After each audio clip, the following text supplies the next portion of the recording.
31 мая 2026 года. Ну что, собрали лепестки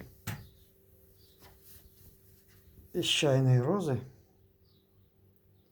Значит, будем делать лекарственное варенье, которое помогает от боли. И витаминов здесь куча. А сами лепестки пойдут потом на всякие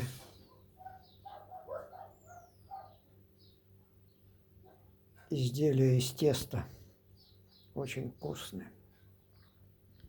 Красота. Вот такая у нас. Собираем, там будем делать. Такая красота лепестков чайной розы.